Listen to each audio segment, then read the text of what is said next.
Good evening, class. Last time we covered section 5.1, so we're going to briefly go over what we did, and then we move on. So let me just, all right. So this is the synopsis of the previous sections in chapter 4, polynomial functions, properties of rational functions, real zeros of a polynomial functions, and the rational zeros theory. We finished it off with the complex zeros, okay, fundamental theorem of algebra, conjugate zeros, and so forth. In the case of a composite function, as you remember from before, when we look at f of g, it means f of g of x, and g of f means g of f of x, two different functions, and they may or may not be the same.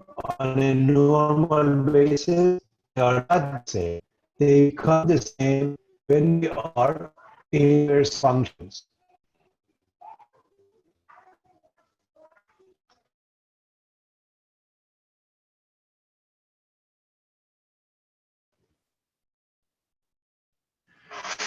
So, composite function, f of g versus g of f.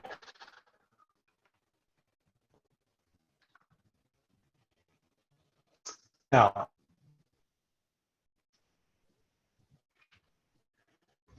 there are a lot of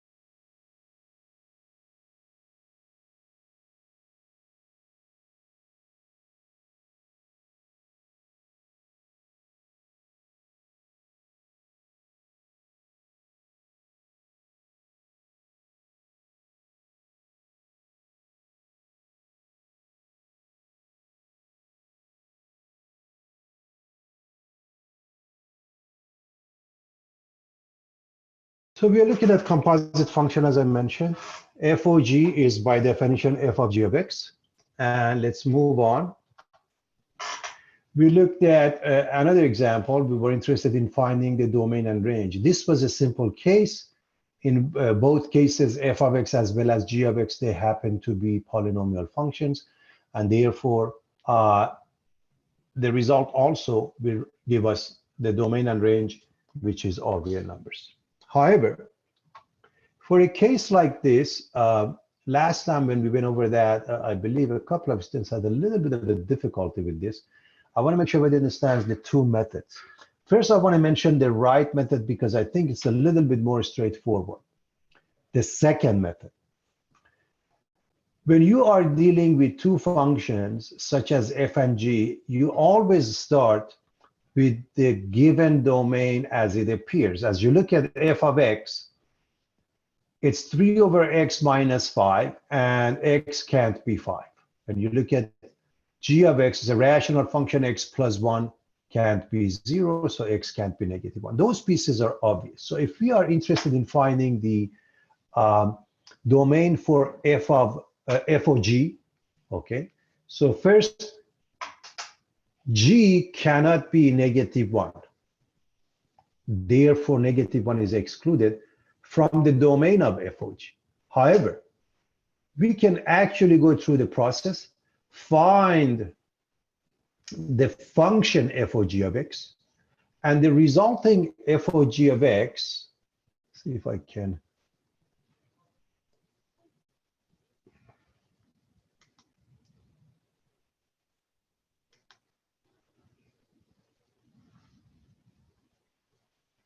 The resulting f of g, which is negative 3x plus 3 over 5x plus 3. Let me put that in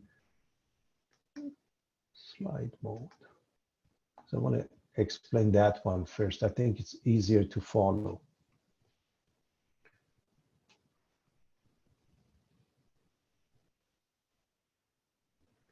So when we are looking at f of g of x, remember, g of x has a limitation, and that's x can't be -1.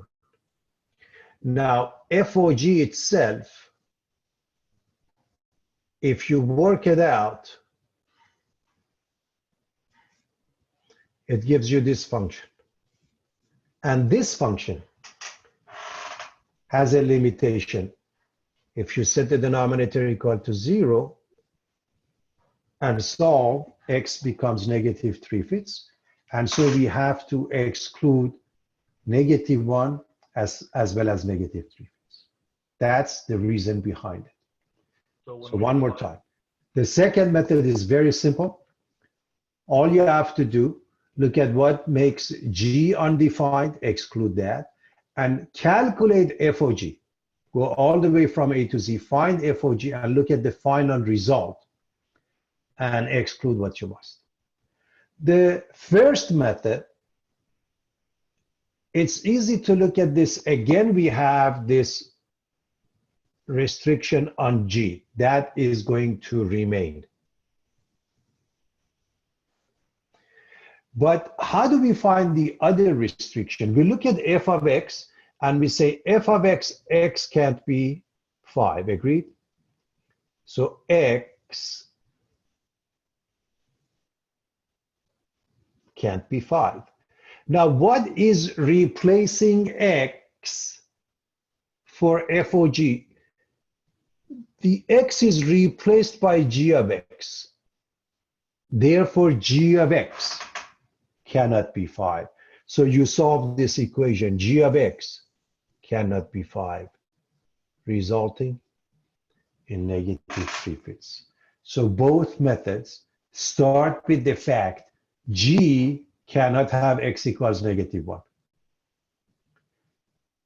One of them, we solve f of g, we look at the final result. One of them, we don't have to.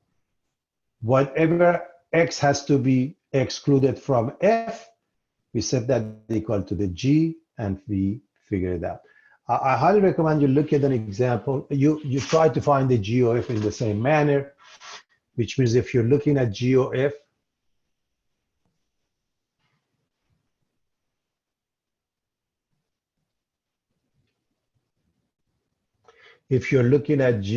class, and I want you to finish that later on your own, first understand this is by definition is g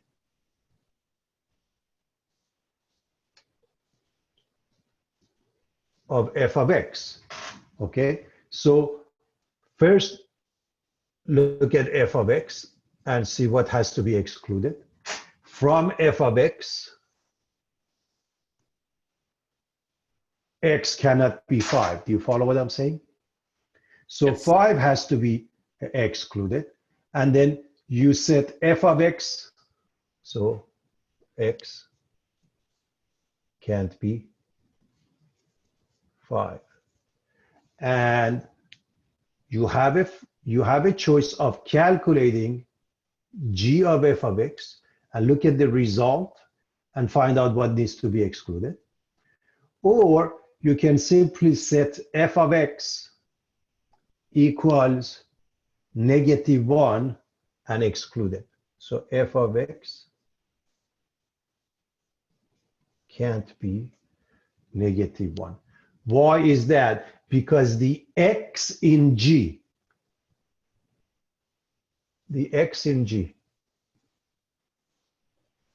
is replaced by f. That's the reason. So let me actually use it. If I can use a different color on that. The x has been replaced by the f function. I hope this makes it a little bit easier to follow. So here's the next one. I believe we covered that, but let's quickly recap to make sure that one is covered. If not, we take it from there. So f of x is negative 2x plus 1. G of x is negative 1/2 x minus 1. And we want to know their composite function is x. In other words, f of g equals g of f equals x. Okay. So this is a fairly simple one. Let's go over that. First and foremost, f of g by definition is f of g of x. So now all we have to do, replace the x in the f function with the g function. So g of x is negative 1/2 times x minus 1. So therefore, we want f of negative 1/2 times x minus 1. Okay, negative 1/2 times x minus 1. So that will replace the x here, which means it results in negative 2 times x is replaced with negative 1/2 times x minus 1. And then we add 1. All we have to do is simplify. And we notice when we multiply by negative 2, in essence, the negative 2 and negative 1/2, they are reciprocals. They cancel each other. They give us 1. So we end up with x minus 1. And then the plus 1 remains. The final answer is x. When we want to do the second part, g of f by definition is g of f of x. So what is f of x? Negative 2x plus 1. So that will replace the x value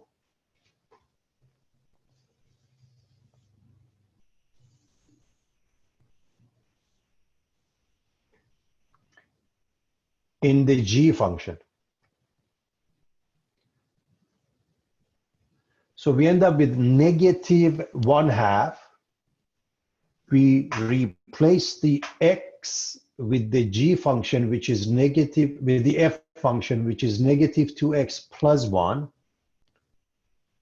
And then we put minus 1, and all we have to do, distribute.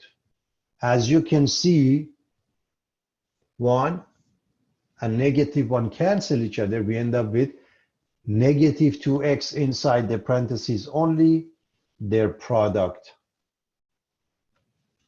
is x.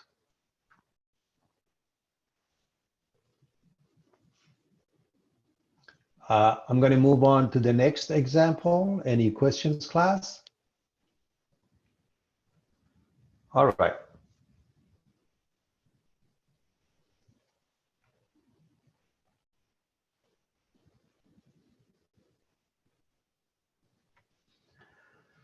Finding components of a composite function. This is based on inspection, and sometimes we have more than one answer, okay? So in part A, we want to find a composite function of f and g such that the result is x squared plus 1 to the power of 50. So I hope you see that f is the shell or the outer function. G is the inner function. So with that description, you clearly see the inner function would be the g function x squared plus 1, and the outer function results in an exponent 50, which must be x to the power of 50. So I hope you see the way this thing works is just by inspection. Now, to be on the safe side, you have to find their composite function to make sure we've come up with the correct answer. And their composite function obviously is h of x. Okay. Now, just to illustrate the fact that this is not unique, one easy way to come up with different functions that will result in the same h of x, okay, you can think of f of x as x plus 1 to the power of 50, and then g of x is x squared. Again, this is another way of putting it. When you do this by inspection, sometimes one function comes easier to mind, and it's absolutely up to you. However, whatever your answer, check your answer to be on the safe side by finding their composite function. All right.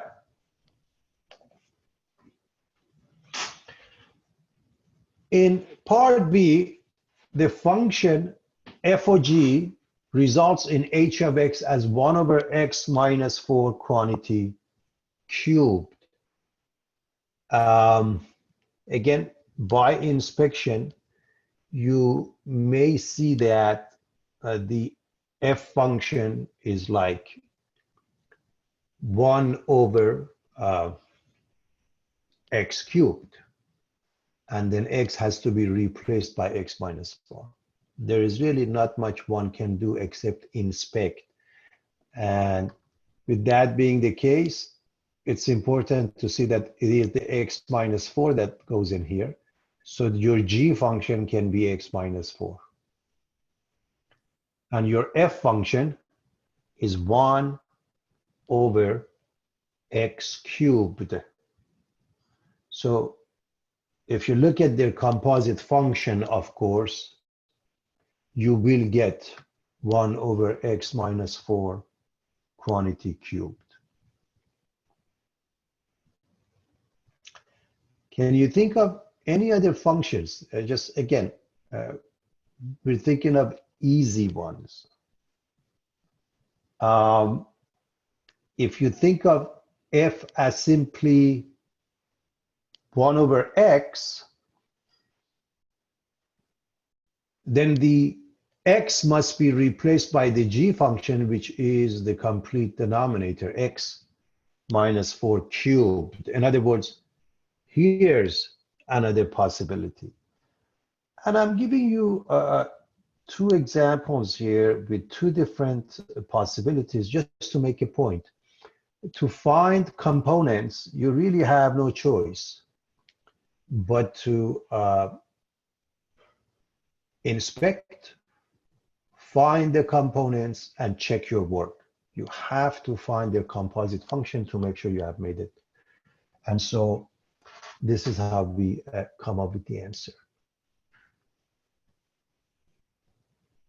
I'm assuming we are ready for the next example class. Yeah, I'm ready. Perfect. So what we are going to do, we're going to look at a couple of questions here. There are more than a couple here, but I think it's a very straightforward question. Okay. So first, as you look at the functions, notice the f function is the red one and the g function is the blue one. So you want to pay attention to that. So if we want f of g of 2, the first thing is to find what is g of 2. So when we look at the g function, g of 2, that means you're looking at the blue function, you're looking at the pair which has x coordinate 2. So I hope you see that.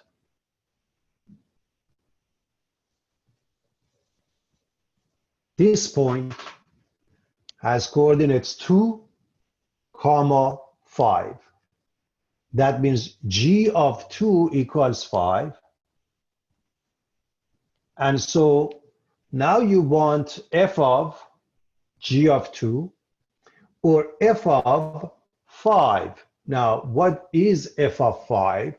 That means when you look at the red one, the x coordinate must be 5, and you're looking to find the y coordinate. So 1, 2, 3, 4, 5, and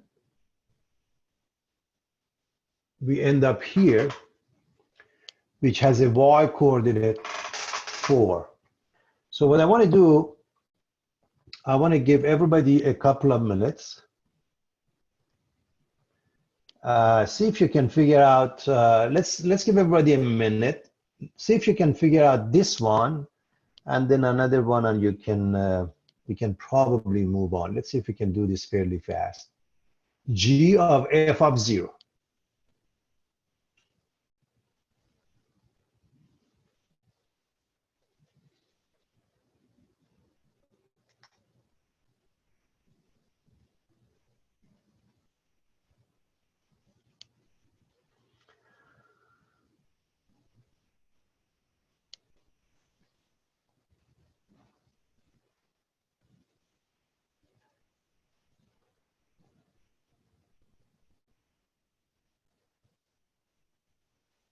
Buster, are you able to tell that we're typing in chat? No, actually, I'm not, to be honest with you, because, you know, That's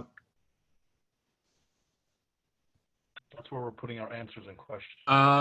okay, we you put can 3. you can unmute and answer me, because this is easier. Otherwise, it takes a little bit longer. So that's fine. I'm going to bring up the chat if I want to do that and see the answer.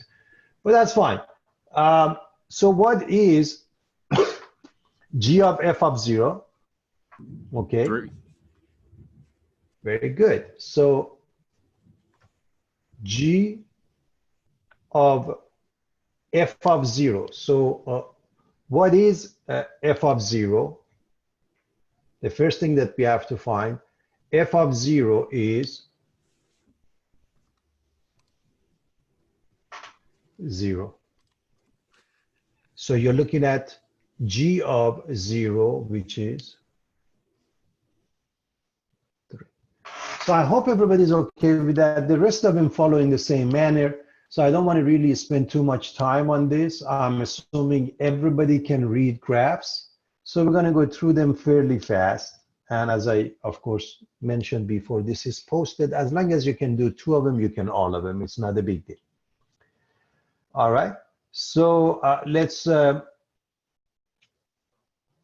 look at maybe the next one, FOG of 0. So let's give everybody a chance. If anybody want to answer it quickly, we put up the answer, and then we take it from there. What do you read? Anyone want to answer it? 3. It's f of g of 0. G of 0 is 3, and f of 3 is 0. Do we understand that, everybody? Yes. Okay. G of 0, if you look at part B, G of 0 is 3. So replace that here.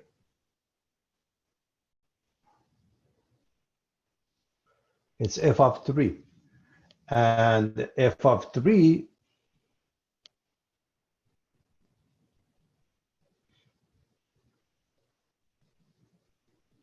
is that point. All right. So that should be straightforward. The next one, GOF of 6. Okay. So you want G of f of 6, which means we are looking at G of 6. We don't have that. Okay. As you can see, the G function, the blue function, doesn't have x coordinate number 6 because it stops. As it appears, it stops at 1, 2, 3, 4. Okay. The rest of them are straightforward. I'm going to put up the answers so we can move on. You want to make sure you can get those.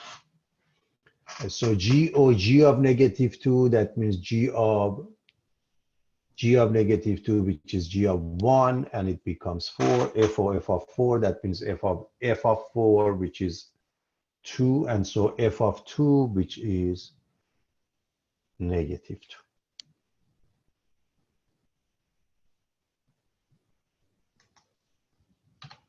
There are some classmates in the chat that think part A is wrong because it doesn't equal 4, it equals -2 instead. Could you check that? You're talking about part A? Yes, part A. Okay, let's discuss part A. F of G of 2, first we have to find G of 2, agreed? Yes. So the G function is the blue function, isn't it? Mm-hmm. So what is G of 2? Is it not 2? Oh, sorry. No, it's 5. I'm sorry.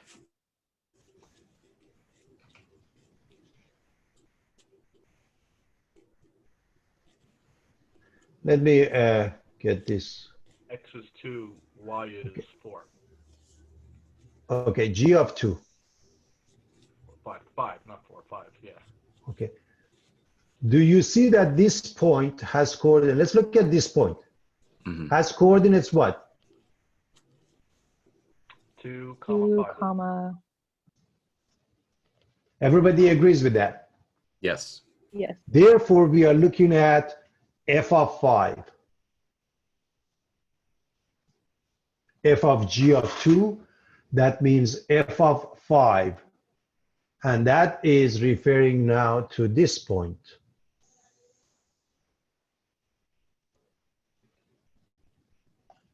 On the F function, the coordinates are 5, 4. Okay. I Is see. everybody following that? Mm-hmm. Okay, that makes Is there any questions, class? The rest of them follow in the same manner.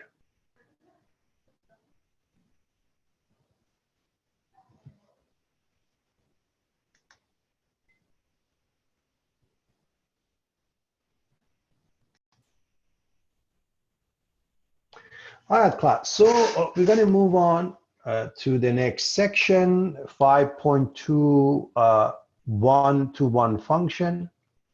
So the objectives are to determine whether a function is one-to-one. Okay. Coming up with an inverse of a function, coming up with a graph of an inverse function, and finding an inverse. So in the first section, we covered composite functions, and now we are ready to move on with this section. So this is the synopsis of what we covered, FOG versus GOF. So FOG is f of g of x, and GOF is g of f of x. So now, a one-to-one function has a very specific definition, but just to make it really nice and easy, as you recall, when we discussed functions, we used what's called a VLT, vertical line test, which means if you were to graph a function, we couldn't have x coordinates repeated. Now we are adding the situation that the y coordinate cannot be repeated. This is the simplest way one can define the idea behind inverse functions. Therefore, if we write it as two functions having the same y coordinate, that means f of a and f of b are the same, then a and b must be the same. On the other hand, if a and b are different, then f of a and f of b could be different. That's the idea behind it. So with that being the case, and I hope you remember it from intermediate algebra when we did that. So with that being the case, we want to determine whether the function is one-to-one or not. So let's give everybody a chance to look at all these three functions, and you figure out whether you're dealing with a one-to-one or not, and then we move on. So first, the graph on the left, then the one in the middle of the page, and then the last one on the right side.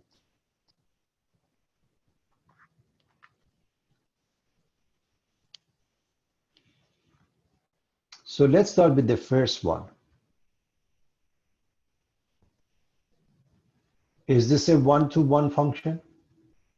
Yes. Yes. Excellent. What about the second one? No. No. Perfect. What is wrong with that? Why it's not? X1 shares and Y X2 values. with Y. They both of them use the same y value. Okay, so it can't be. And the last one on the right side. No. In fact, when you look at the right one, that's not even a function, right, class? Because the x being repeated, right? x1, y1, x1, y2. Do you see that? Yeah. So the last one, it's not even a function. All right. So it's very straightforward, okay? So when we look at part number 2, okay, we want to see if the first one on the left side, the graph represents a one-to-one function, yes or no? The left side. You're looking at the graph on the left side, so Not. we are looking at this case, and the answer is not, no. And I'm sure everybody knows why, right? The y being repeated. Agreed? Agreed. Perfect. So that's very straightforward. Let's look at part B. Part B, we have a bunch of pairs. In fact, we have 5 pairs. Is this Since none of them a are- one-to-one function? Yes. Looks like yes. Beautiful. Yes, and why is that? Because first of all, x shouldn't repeat for it to be a function, and it doesn't. And the y doesn't repeat either. Therefore, it is a one-to-one function. Very straightforward. All right.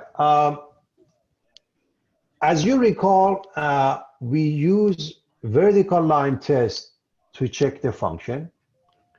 Now we use what's called horizontal line test.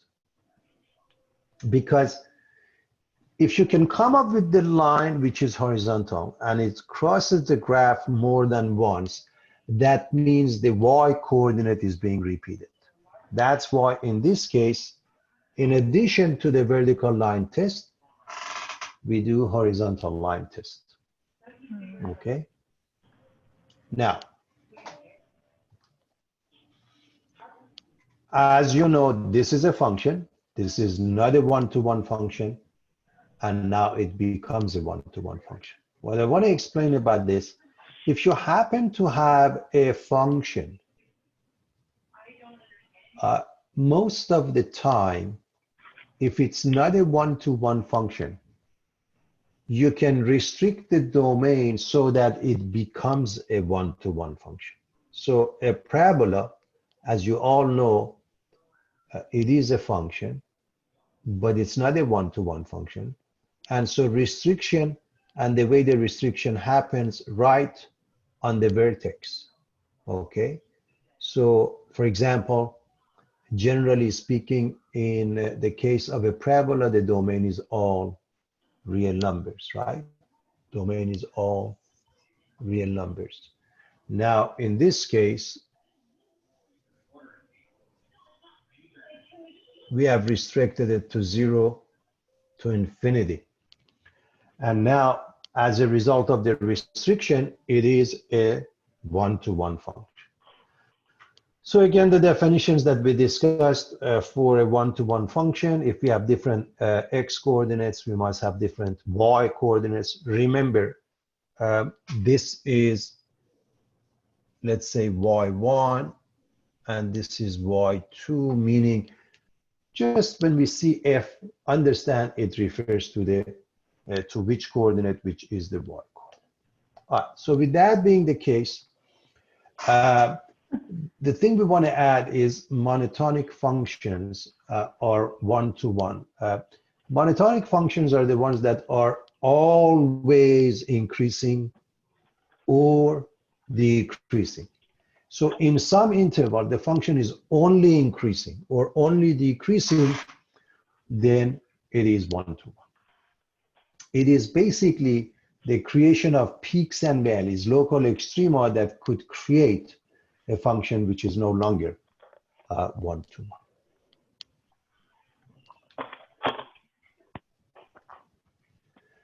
All right.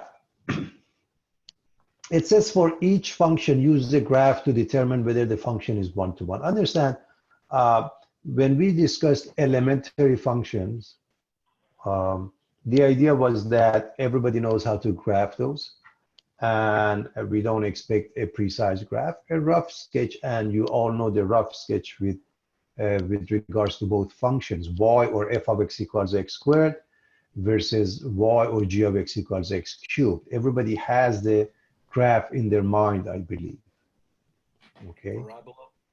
So with that being the case, when we graph him, we can easily see that y equals x squared fails the horizontal line test. And therefore, it is not a one-to-one function.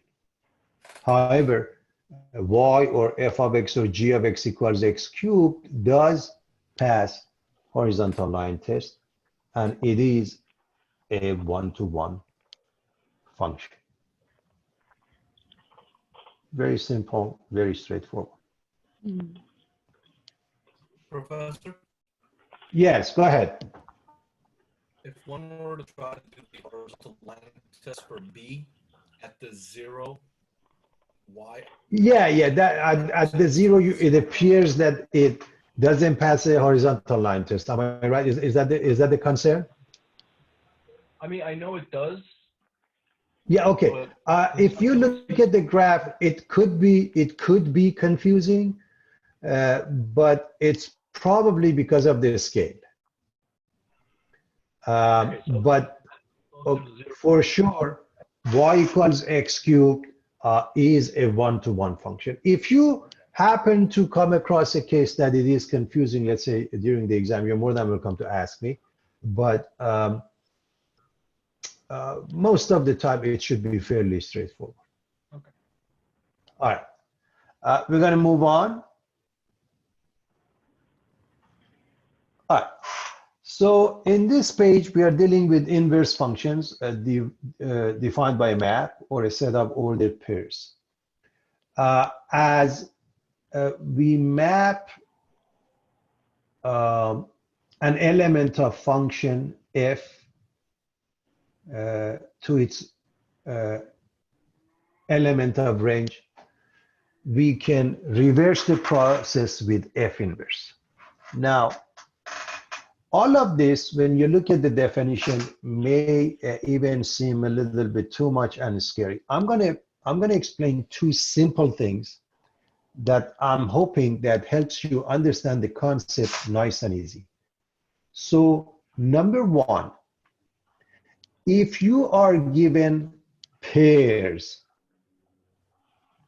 and it's, let's say, in the form of a comma b, all you have to do, interchange a comma b, make it b comma a. If it's x comma y, make it y comma x. And the moment you do that, that is your inverse function. It's that simple. Okay, you don't want to overthink that. So what is the result? The result is that the domain of f becomes the range of f inverse. And the range of f becomes the domain of F inverse. Okay? So as long as you have that one in mind, you're pretty much good to go. And you don't want to overthink it. Okay? The other thing is the symbol. As you recall, the symbol that we use, it appears like F to the power of -1. We don't read it like that. We read it as F inverse. F inverse. That's how we read this. So it's important to see how we read this. F inverse, not F to the power of -1. That's the notation that is used, and that's how it's read. All right. Let's look at some examples. Here's a very simple example. We are dealing with a bunch of pairs. We want to find the inverse, which means all you have to do, rewrite the pairs in a reverse order. Can you do that and come up with the answer?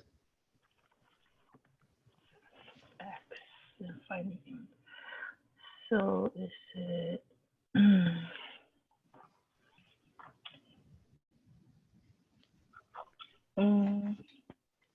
okay. Okay, so what do we have?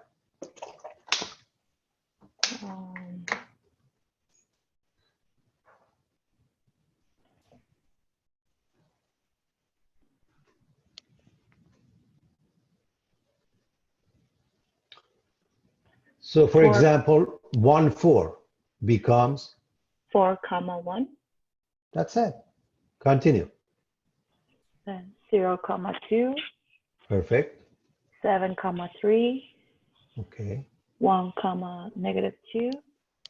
Finally, Oh, excuse me? go ahead. Oh, -5, -1. Perfect. That's it. I hope you see how easy this thing is. Now, what I want to add here is the following. If we graph all those pairs, the pairs in blue for f of x, and the pairs in red for f inverse, here's what we notice.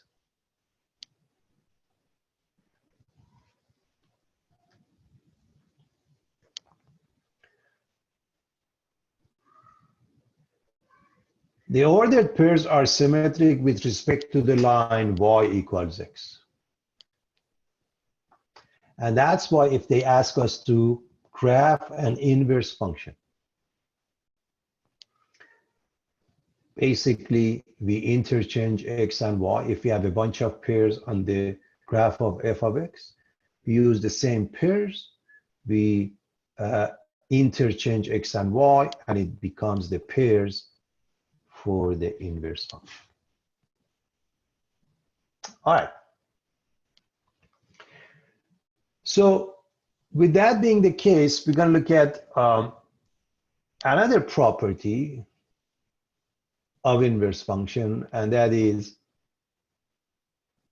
their composite function is x. In other words, if you put the x function into the f function,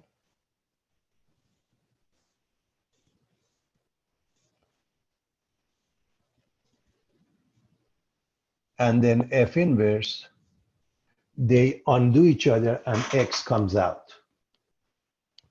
And there's a lot of applications for this. For example, for encoding and decoding. If you are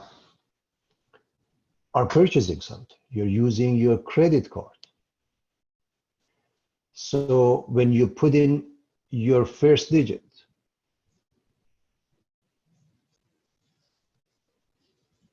as x,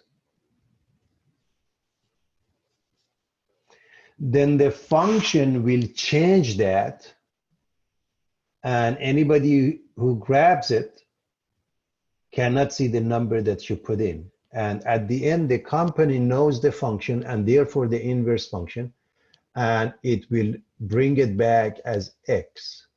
But In the meantime, in between, anybody who grabs it, they have no idea what the original digit was. That's why they say the site is secure. This is one way to do that. There are other methods. All right, so as I mentioned, their composite function f of f inverse of is equal to x. So we want to verify this by looking at these two simple examples. In part A, g of x is x cubed. G inverse is cube root of x.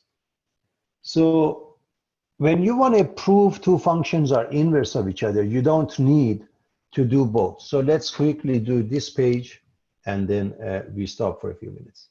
So if you do G inverse, that means G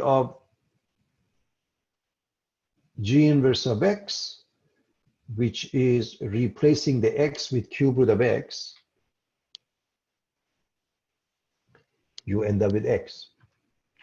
So if somebody says prove that G and G, they give you two functions and say prove that they are inverse, all you have to do find their composite function. You don't have to do the reverse process. But for practice, it's a good thing to do. If we find G inverse of G of x, that means using the G inverse and replace the x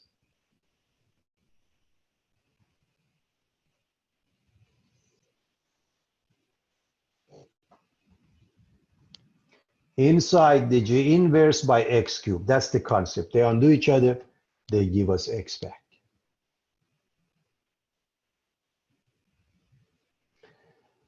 When we look at part B, f of x is 2x plus 3. So if we want f of f inverse or f of f inverse of x, all we have to do put 1/2 x minus 3 into the x of the f function. 2 and 1/2, their product is 1. They cancel each other. We get x minus 3 plus 3. And that becomes x. F inverse of f of x, 1/2 of x minus 3.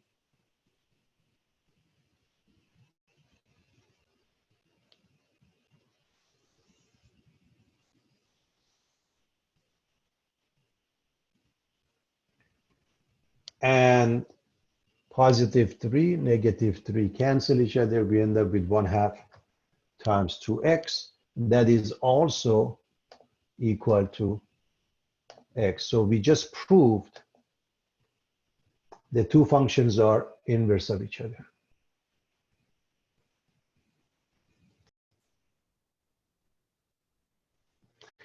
All right, class. Now we want to continue with the thoughts that the two functions are inverse of each other. So verifying that. So we're going to go through the same process. And the question is, for what values of x is f inverse of f of x equals x and f of f inverse of x equals x? What really matters as far as the value, you got to pay attention to the restriction that the inner function causes for each case. So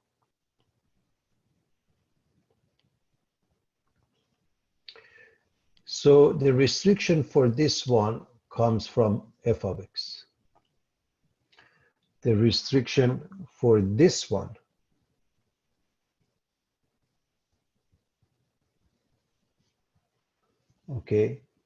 comes from f inverse of x. So let's look at the first one, f inverse of f of x, that means replace the x in f inverse with x, which means first we write the domain for f and g, and that's very clear. Obviously, in the case of the f denominator, x plus 5 can't be 0, so x is not negative 5. In the case of g, the denominator, x can't be 0, x can't be 0. That is a simple fact. Now, when you rewrite this,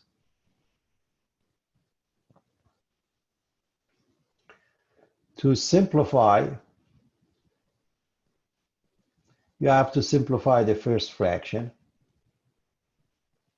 And one way to do that, by the way, since there's only one fraction at top and one fraction at the bottom,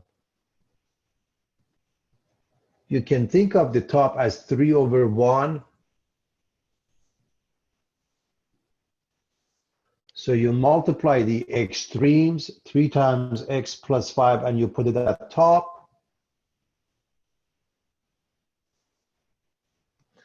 You multiply the means, 1 times 3, and you put it at the bottom.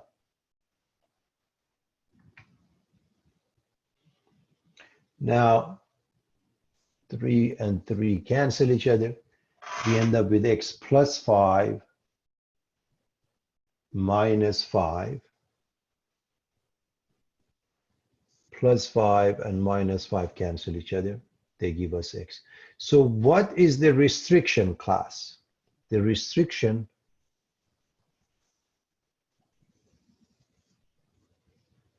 comes from 3/x plus 5. So x cannot be -5. So I'm going to repeat that. I want to make sure everybody understands what we mean by that. By the way, the g is f inverse, okay, class? By g, we mean f inverse of x. So if I'm looking at f inverse of f, the restriction comes from f. Now, when I look at the next one, okay, f of f inverse, the restriction comes from f inverse or g.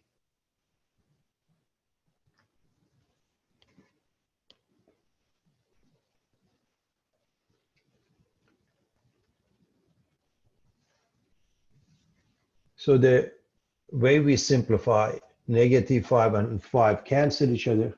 You're looking at 3/x.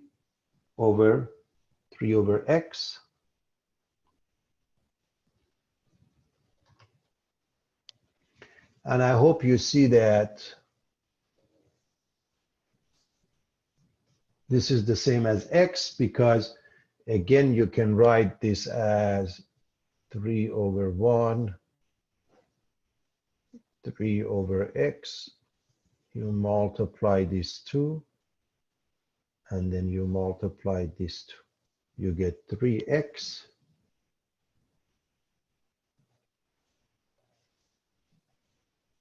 over x, and that gives you x. So what about the restriction? Use a different color here. Restriction comes from here. And here the only restriction, x cannot be 0.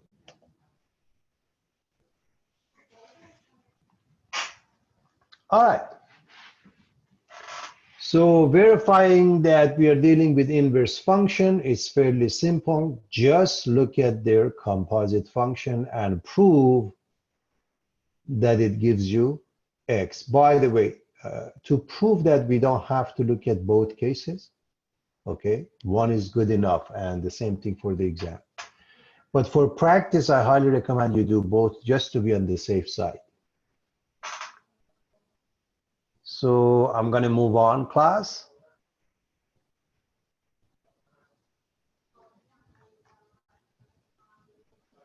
All right. As mentioned before, if you happen to have inverse functions, the graph must be symmetric with the line y equals x.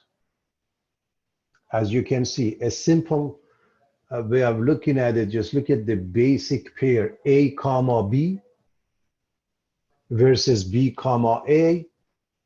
And as you can see here, a comma b, b comma a, and if you continue with more pairs, such as this graph, more pairs, x and y are interchanged in order to come up with the inverse function, all you have to do interchange x and y, and we can easily see the result. So here's a simple example. We want to graph the inverse function. Now, if it's a complicated graph, it may be a little bit involved. For basic functions, I can't imagine we are having any difficulty with that, okay? So the way we do it is very simple. I'm going to ask you to do this. Look at the given pairs.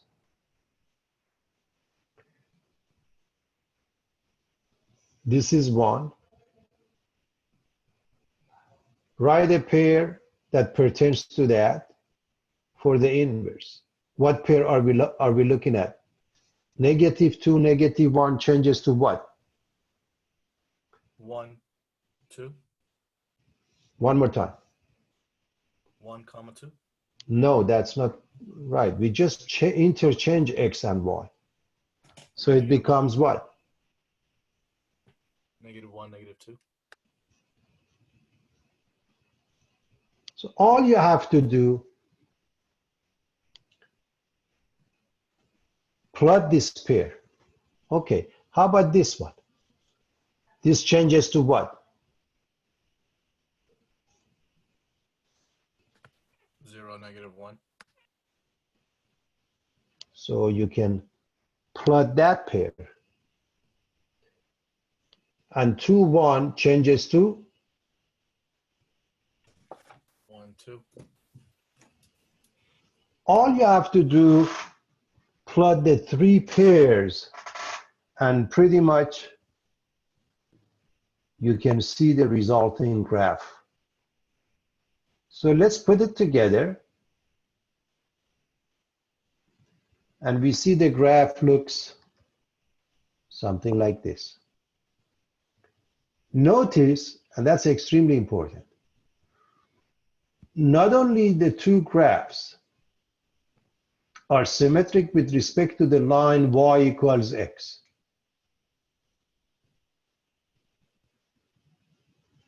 but also its intersection, if there is any point of intersection, class. There may be none, okay?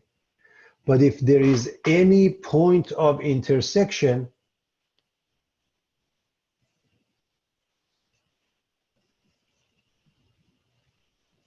it has to be on the line y equals x.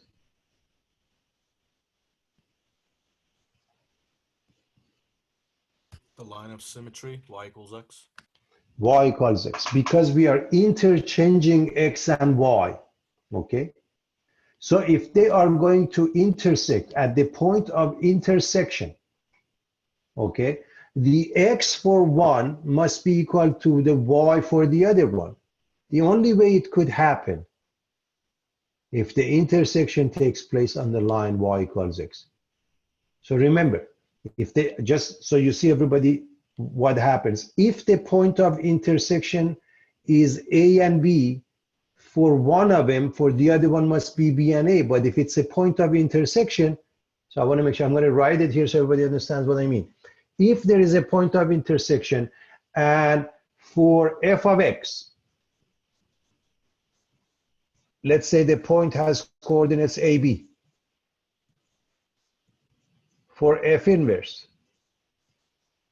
it must have BA, right? But what's happening is that we know at the point of intersection, they have equal x and equal y. The only way that it can happen if A and B are the same. So one more time, I want to make sure everybody gets this. If there is a point of intersection, let's say the point for f of x is AB, then for f inverse must be BA, and since by definition of an intersection, the 2 points are the same, right? Point of intersection, they have to have the same x and the same y. So A becomes B, B becomes A. The next thing I want to look at is how to find an inverse function.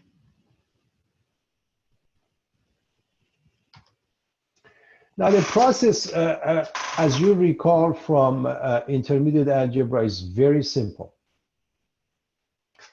The first thing you have to do, replace f of x with y because it makes it easier to work with. In the second step, interchange x and y. And what I want to make a point of is that when you are dealing with the second step, pretty much you have the inverse. However, normally we solve for y.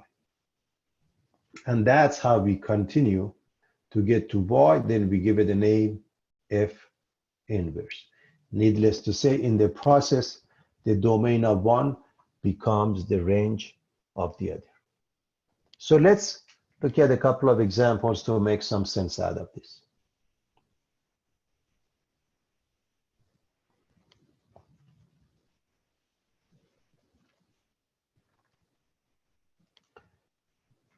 And as mentioned before, -1 is not an exponent, it's f inverse. That's how we read it, f inverse.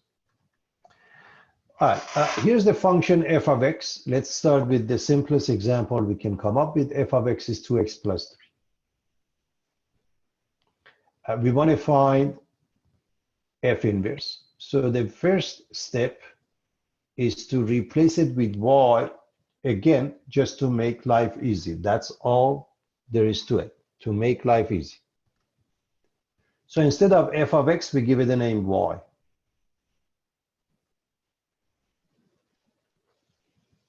The next step is to interchange x and y. So x equals 2y plus 3, okay? X equals, so x, so over here, maybe I should write that. Let me just,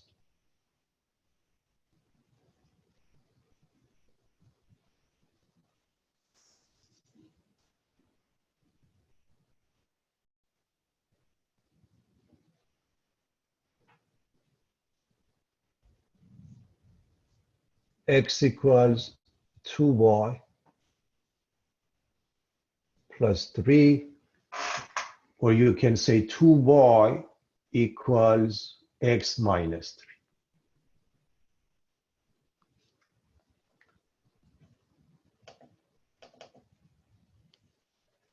And now you divide both sides by 2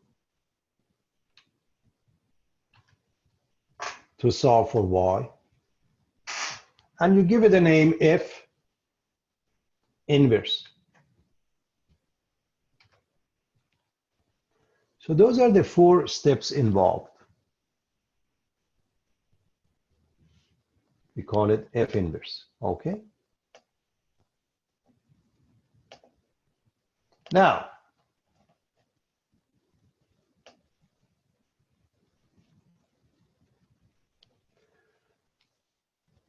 we want to check to see whether or not these functions are truly inverse functions. So we look at their composite function. So let's check f of f inverse equals f inverse of equals x. Again, all you have to do, check one of them, class. But for practice, you can do both. So if you're looking at the first one, in the f function, 2x plus 3, x must be replaced with the inverse we just found, which is half of x minus 3. So that's what we need to do.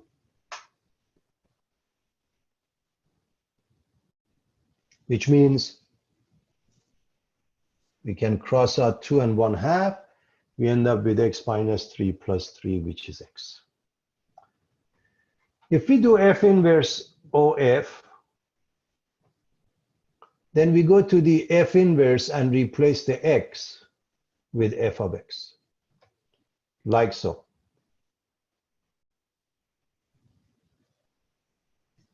So half of x is replaced with 2x plus 3.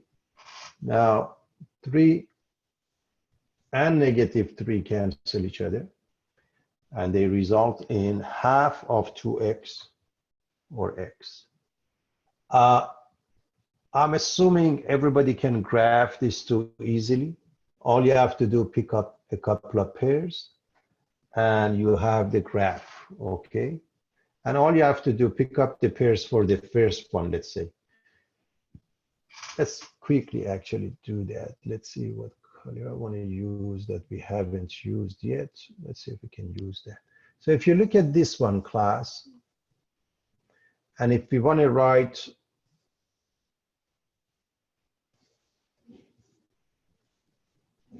let's say intercepts. When x is 0, y is 3. Right, everybody?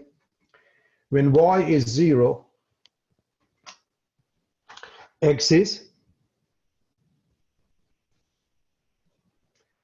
So you replace f of x with 0. 2x plus 3 is 0. So it's negative 3 halves. So if you want the pairs for f inverse would be 3, 0 and 0, negative 3 halves. It's very easy to find those and graph it. So that will be the result.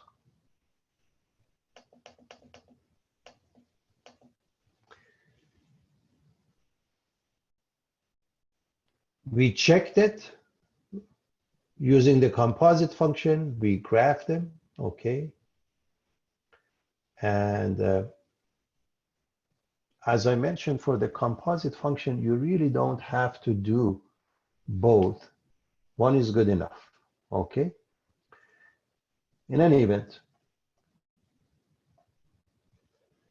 we are ready to move on, I believe.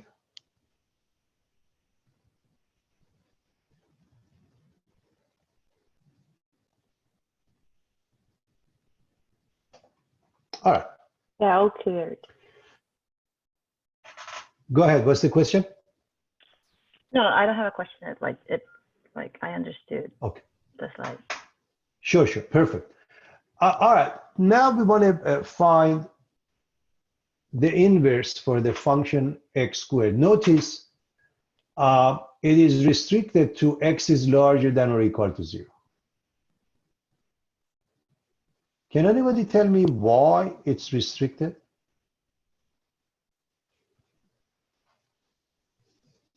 It's only when it's, yeah. Why is this? Why do we need the restriction? Can anybody tell me why we have to restrict it? What if we don't?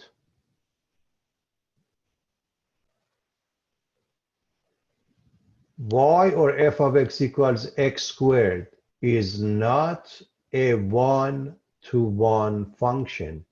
The reason we do this X squared is to make it a one-to-one function. So again, f of x equals x squared is not a one-to-one function. Everybody remembers when we discussed that.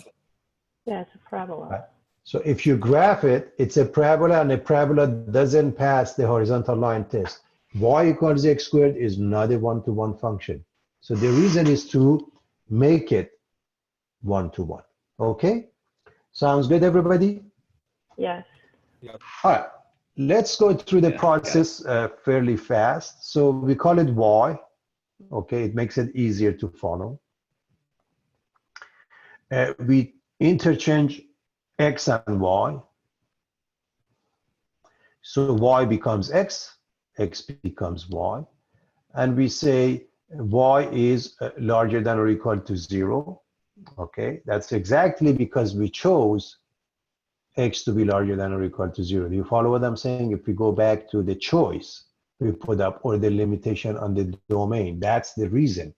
So it goes back to the restriction we put on the domain. Again, remember, in other words, the domain, we decided to have 0 to infinity, okay? That's the reason. Now, if you solve for y, you get square root of x. Let me be clear because I want to make sure everybody understands what's going on. If you were to solve this just the way it is, class, you get y equals plus minus square root of x. There are two answers. Because of this restriction, we use only one. So I hope you see the reason behind this. This is extremely important, okay? So with the restriction, we made it 1 to 1, so everything works out. And now we call it F inverse, okay?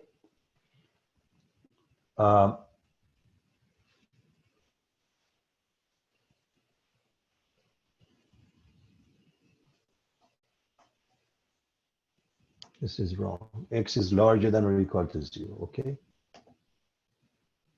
So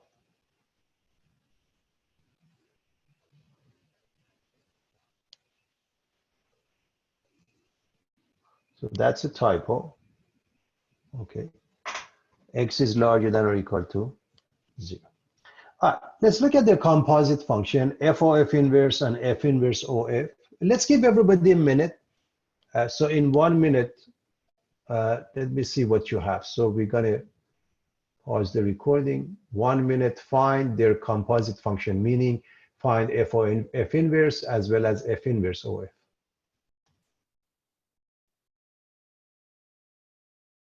All right, let's find the inverse function quickly. And that is f of f inverse of x is square root of x to the second power, which becomes x. F inverse of f of x is the square root of x squared. It is important to remember square root of x squared is not equal to x. It is equal to the absolute value of x. However, when we put the restriction, we said x is larger than or equal to 0, it makes it x is larger than or equal to 0. Now, what happens is, if you look at the domain and range, okay, domain of one function is the range of the other. So the domain of f of x is the range of f inverse, okay, which is 0 to infinity, and the range, both of them are 0 to infinity, class, okay, and both of them take bracket, okay, on the left side. So that needs to be fixed. Let me just quickly fix that for you. In other words, this is a bracket, everybody. This is a bracket. And of course, if you were to graph a rough sketch, you know both functions. You know y equals x squared, you know y equals square root of x, and you just want a portion of that. I want to quickly look at one more example, and I want to spend some time on the next section. So let's do that. I'm hoping everybody's okay with this. Yeah. Excellent. Now, we are looking at a rational function, f of x, 2x plus 1 over x minus 1, x can't be 1. And as far as the graph, we will discuss the graph of rational functions. Okay, we have discussed it. I'm not interested in really graphing that for the sake of this question. I'm assuming everybody can do that. So I will quickly show you the graph, but I want to make sure that we understand the process. And then if we graph it, what happens, I'm going to explain it as we come across it. But for now, let's go through the process. F of x is given as 2x plus 1 over x minus 1, and everybody knows why x can't be 1. So the first thing, instead of f of x, we give it the name y.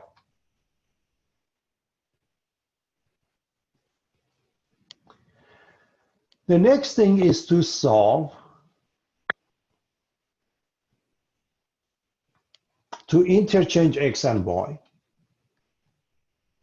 and solve for y. So, number one, give it a name y. Number two, solve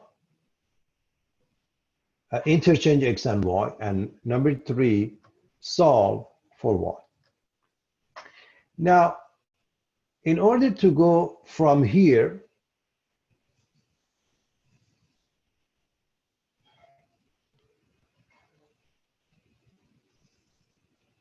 to here, we can do the cross product. This is x over 1. So when you do the cross product, you get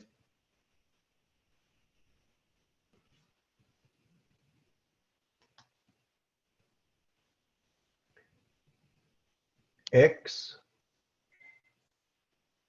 times y minus 1 equals 1 times 2y plus 1. We are doing the cross product.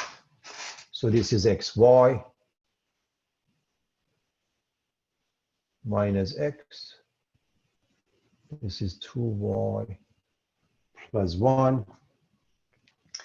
We are solving for y, so we're going to move the 2y to the left, negative x to the right.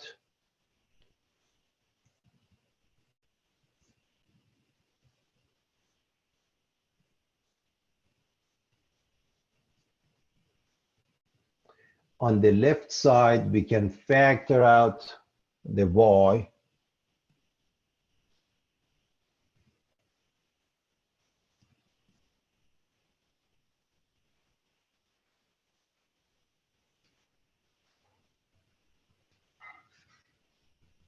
Divide both sides by x minus 2. There you have it. So x can't be 2, and the name is changing. Okay, let's, that one, see if I can put it somewhere. Okay, so let's put it here. Y times x minus 2 equals x plus 1. Let me erase this one.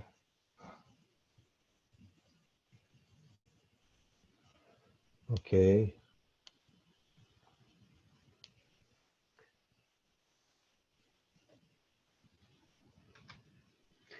And so we give it the name f inverse, and needless to say, the denominator can't be 2. So I hope you see right here, as far as the domain and range is concerned, the domain of f of x is all real numbers except 1. This is the domain. And that's the same as the range for f inverse. Okay. And this is the domain for f inverse. This is the range for f of x. Now, let's look at their composite function. And again, we really don't have to do both. One is good enough, okay? So let's quickly do that. We want to find their composite function. We want to look at f inverse. Is everybody okay up to here? Are we ready to move on? Yes. Excellent. So we're going to find their composite function, f inverse or f inverse of, to see what's happening. So if you look at the first one, f inverse, that means in the function f of x, replace the x with x plus 1 over x minus 2. That's the meaning of it. So what we are dealing with is a complex fraction class. So how do we simplify a complex fraction? We find all the LCDs of all the fractions, and we multiply the top and the bottom by that. So there is only one denominator, namely x minus 2. We are going to multiply the top and the bottom by that. Notice, the fraction in blue is equal to 1. So it is acceptable to do this product. So the result is we are going to multiply each one by x plus 2. When you multiply the first one, x minus 2, my apologies. The denominator drops and you get 2 times x plus 1, and then you multiply number 1 and you get 1 times x minus 2. The denominator, x plus 1 over x minus 2 times x minus 2 drops, and then negative 1, and the result is the following. 2 times x plus 1 plus 1 times x minus 2 over x plus 1 minus 1 times x minus 2. Practically, you're done. All you have to do, simplify the top and the bottom. So what do we get here? 2x plus 1 plus x, I'm sorry, plus 2, my apologies, and minus 2. So 2 and negative 2 cancel each other, and the numerator ends up being 3x. The denominator is x plus 1 minus x plus 2. X and negative x cancel each other. We end up with number 3, and the result is x. So as you can see, we proved f of f inverse equals x, and I highly recommend you try the f inverse of on your own. Again, for the exam, you don't have to do both. One is enough. What I want to do, I want to show you the graphs so we can see for comparison what's going on. I don't expect you to graph it because, you know, we have questions about rational functions and graphs, but not for this part. Is everybody okay and done with this? Yes. Yes. Perfect.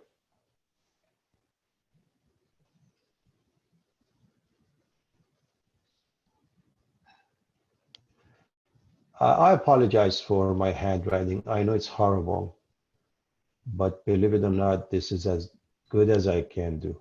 So my apologies for that. All right. What I want you to notice, of course, the first one, f of x, x can't be 1. The second one, x can't be 2. So this really, if we want to discuss the domain, so the domain for f of x, d sub f, if we want to write, is minus infinity 1 union 1 infinity. And for this one, if we want to write, we can write domain of f inverse is minus infinity 2 union 2 infinity. So domain of f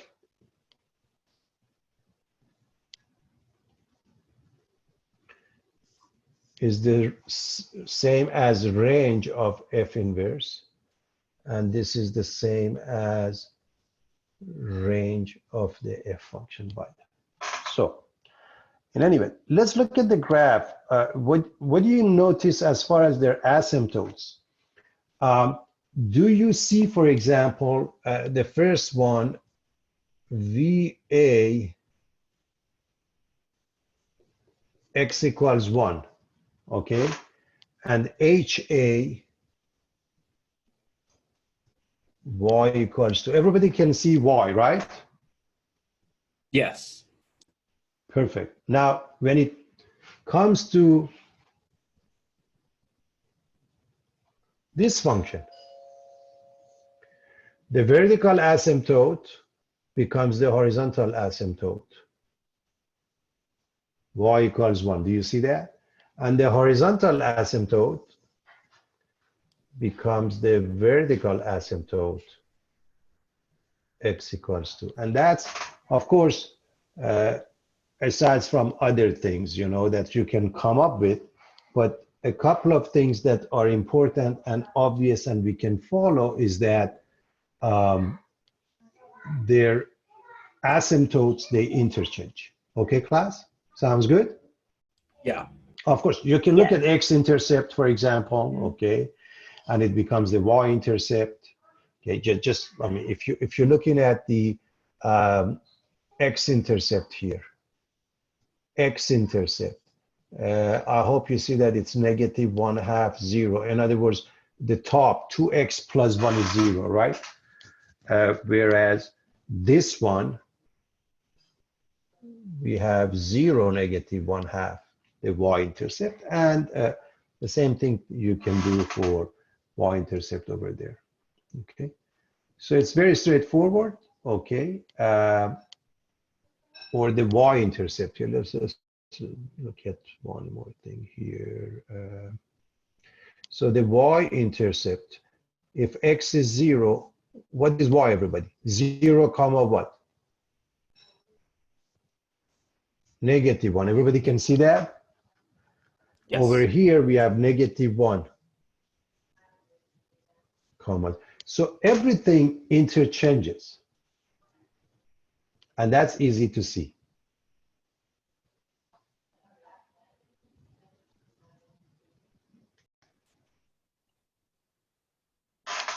All right, class, we are looking at exponential functions in this section.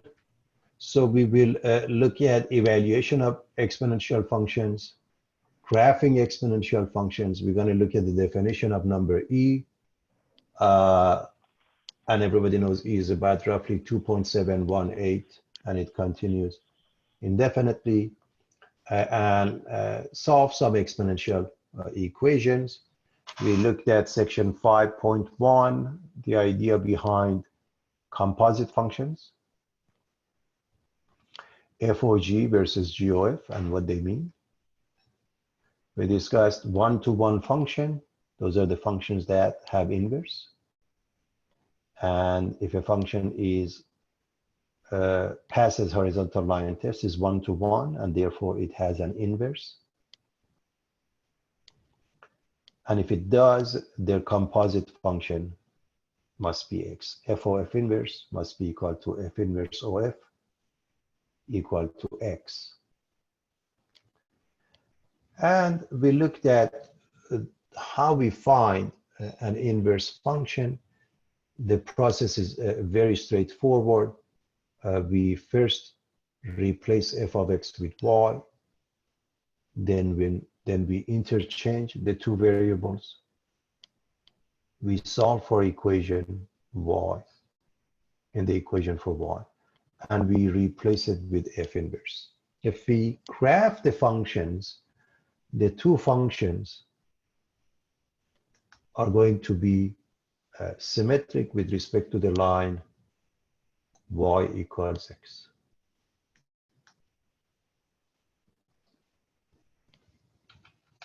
So let's get to exponential functions. There is really nothing brand new here. We have seen it in intermediate algebra. So let's go over the synopsis of what we have seen.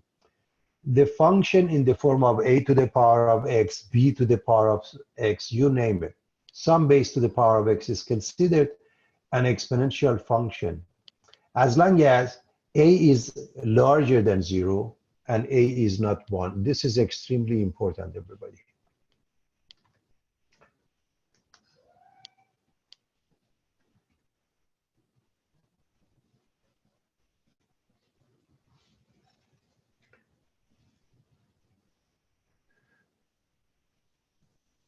This is extremely important.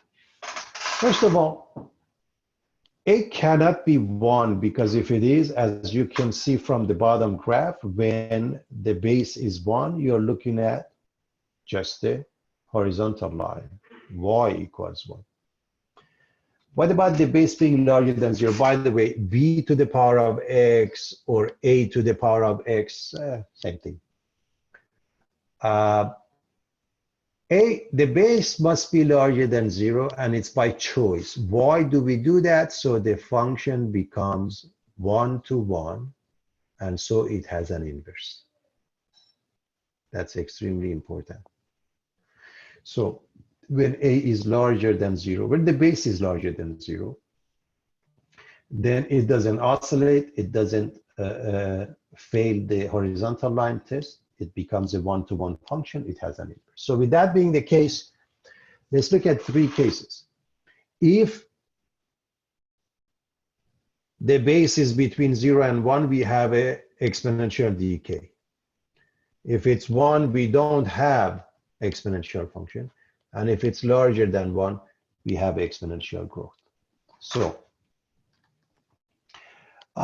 here's what I want you to notice. When you look at the first and the last, in other words, A and C, when you look at those 2 graphs, what do you see in common? Okay? You see a horizontal asymptote, which is the x-axis. And therefore, the equation is y equals 0. There is no vertical asymptotes. The y-intercept is located at 0, 1. There is no x-intercept. Domain is all real numbers. Range is restricted from 0 to infinity. Now, I hope you see there is no reason to memorize that because all you have to remember is the graph. When a is larger than 1, it's considered increasing. When the base is positive. What does it mean? The limit of f of x as x approaches infinity is infinity. So that refers to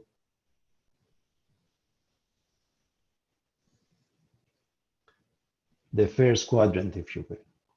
The limit of f of x as x approaches negative infinity is 0, it refers to horizontal asymptote. When the base is between 0 and 1, it's decreasing. The limit of f of x as x approaches infinity is 0, which is the horizontal asymptote, and it approaches negative infinity is positive infinity, which is the second quadrant. Okay, second quadrant. Now, everything that you see here, we had seen it before. So I hope everybody remembers that. On the left side, I put the rules for exponents, okay? The zero exponential rule, the product rule, the quotient rule, the power rule, negative exponential rule, you name it. So there are a lot of rules here on the left side. I'm just refreshing your memory about the exponents and the rules we have learned. Again, all of this is posted. We are looking at a couple of graphs and we want to be able to compare them. So what happens when you're dealing with f of x, a to the power of x, and a is larger than 1, when the base is larger than 1? The shape is similar, okay? What you have to notice on the left side, one of them is 3 to the power of x, one of them is 6 to the power of x. They have similar figures. As the base gets larger, for the same x coordinates, the y is larger, therefore it gets closer to the y-axis. Now, if we look at the case, so this is the one I was looking at. Now, when we look at this one, when the base is between 0 and 1, okay? Again, exponential decay, the two shapes are similar. What happens is that when the base gets smaller, then it gets closer and closer to the y-axis. All right. Now, a couple more interesting things that we need to know are as follows. If you happen to have a function in the form of exponential function, something being multiplied by it, such as c, c is called the initial value. Okay. Remember, a can't be 1 and a is larger than 0, a is called the growth factor. Okay. If the ratio of f of x plus 1 over f of x is a, or f of x plus 1 is a times f of x, that is an exponential function. Whereas delta y over delta x is constant, that's a linear function. I want to quickly explain what this means, everybody, okay?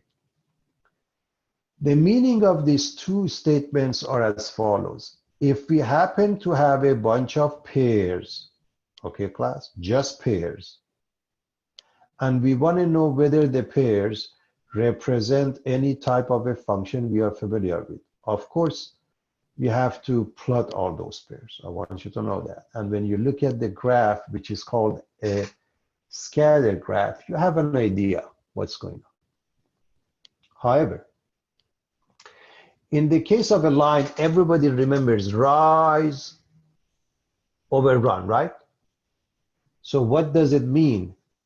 You are looking at the ratio of the output to the input. Y is the output, X is the input. If that happened to be a constant, which we call it M, then it's a linear function. However, what this portion says,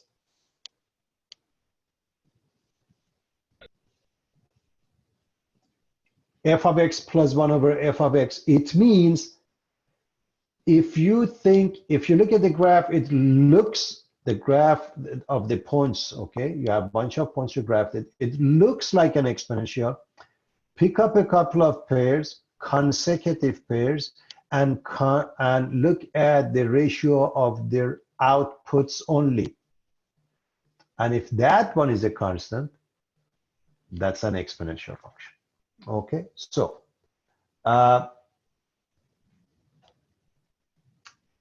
that's as far as using this scatter plot and so forth. What I want to do, I'm going to quickly look at one example, and we call it a night because I want to talk to you afterwards for a few minutes.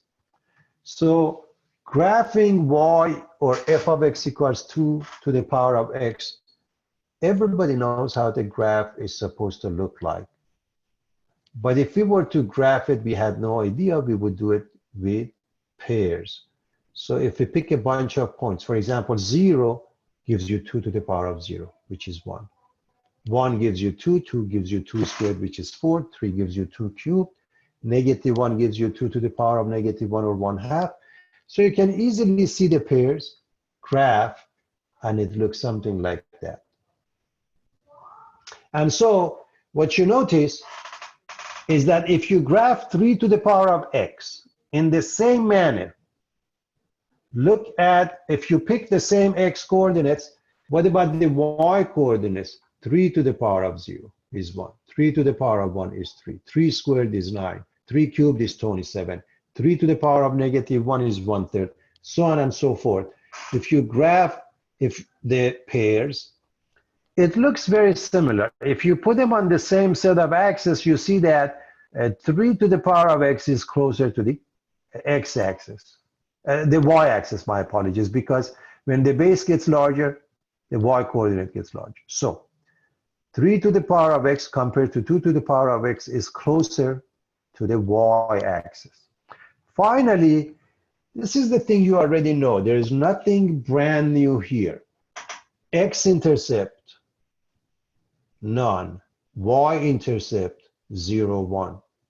Domain, all real numbers. Range, from 0 to infinity, 0 is not included. Horizontal asymptote is the x-axis, which gives you the equation y equals 0. There is no vertical asymptote, and this is an increasing function.